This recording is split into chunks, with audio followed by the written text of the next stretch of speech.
Үннийг хэлсэнд баярлалаа. Урдны сайднарн дандаа дархны ширний үйлдвэр бол болж байгаа л гэдэг мэдээлэл өгсөн. Болохгүй байгаа гэхээр болоод байгаа гэдэл өгсөн. Энийг бол та сая үнэн шудраар бол болохгүй байгаа гэдгийг шууд хэлсэн дээр байсан. Баярлалаа гэж хэлье. Үүнтэй холбогдуулаад манайх жишээлбэл Хөсгөл аймаг таач тойргоо сонгогдсон биш тойргоо сонгогдсон. Хөсгөл болгон Орхон аймаг. Манай Хөсгөл болгоо хоёр бол мал ихтэй бэлчээр бас одоо хөдөө аж ахуй болон мал аж ахуйн асуудлууд хөндөгддөг ийм аймагуудын нэг хэсэг нь. Арь ширээ яах вэ гэдгийг л одоо та сайд байх хугацаанд ядаж шийдээд өгөөч. Та өмнөх байнгын хорооны хуралдаан болон энэ хөдөө аж ахуйн салбарын чиглэлийн бүх юм дээр дандаа энэ арь ширээг өөрөө хөнддөг байсан гişүүн.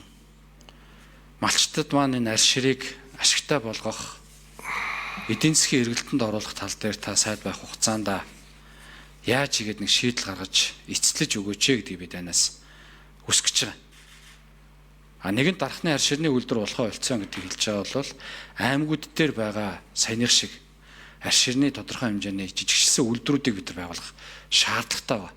2026 оны 1 сарын 5-ны өдөр Монгол Улсын ерөнхий сайдаар ажиллаж байсан Гомжовын Зандан Шатар ерөнхий сайд багтаа очсон. За ингээ Хөсгөл аймгаа санал тавьсан. Бид нар бол газар дид бүтцсэн. Бүгдийг шийдъя. 27 оныхоо улсын төсвүүдээр ядаж чадвал 26 онд багтаагаад биднэрт энэ дунд доорын арь ширний үйлдвэр байгуулах боломжоор хангаад өгөөч гэдэг. За Зандан Шатар дарга ерөнхий сайд Бадамсүрэн сайд байсан, хоёлоо байсан. За энийг бол шийдэж өгнө гэж амласан. Тэгээ одоо ингээд засгийн газарт ерөнхий сайд нь ч өөрчлөгчлөө, сайд нь ч өөрчлөгчлөө.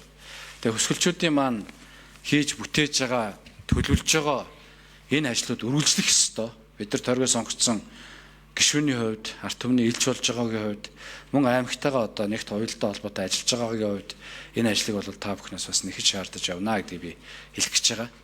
Тэгэхдээ нэхэж шаардуулахгүйгээр энэ арь ширний тодорхой аймагуд дээр төвлөрсөн үйлдвэрүүд байгуулах ажил руу та ханцуу шамлан ороод өгөөч. Та одоо сая хэлсэн үг байна. Малчин өмсдөж чинь гэхдээ малчин төрөөс хичнээн мөнгө төгрөг өгөөч малчтыг бий болгож чадахгүй. Малчных нь өөрсдийнх нь эдийн засгийн хэрэглээ буюу мал аж ахуйг нь үнэтэй болгоод ордог орлогыг нэмэгдүүлээд өгчвөл малчид өөрсдөө олноор бий болно гэж. Энэ бодлогыг л та маш сайн барьж энэ одоо хөдөө аж ахуйн салбарт явуулаад өгөөч гэж хүсэж байгаа. Манай засгийн газрын бас нэг нийтлэг ийм ялгарлал гэдэг юм уу эсвэл одоо ялгамжгүй байдал гэдэг юм уу нэг зүйл байна. Дэд сайдгүй байна гэвэл бүгдийн дэд сайдгүй болох гэдэг яриад байдаг. Дэд сайдтай байна гэвэл бүх яамын дэд сайдтай байх гэдэг яриад байдаг. Уул нь хүнс хөдөө аж ахуйн хөнгөн үйлдвэр яам хамгийн багадаа 2 дэд сайдтай байх хэрэгтэй.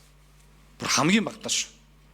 2-оос 3 дэд сайдтай байж энэ хүнс хөдөө аж ахуйн хөнгөн үйлдвэрийн яамны манай Монгол улсын гол явж байгаа бодлогын яамны ажил бол цаашдаа маш үр дүнтэй үргэлжлэнэ гэж би хардаг.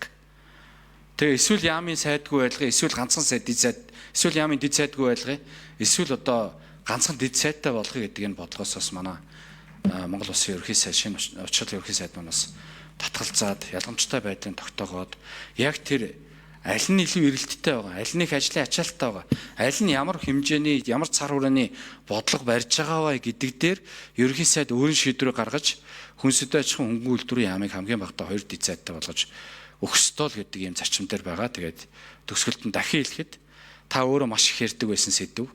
Өөрөө сайд нь боллоо. Энэ арь ширийг малчтад ашигтай болгож өгөөч. Эдийн засгийн эргэлтэнд оруулж өгөөч гэдгийг хүсэж байна. Баярлалаа.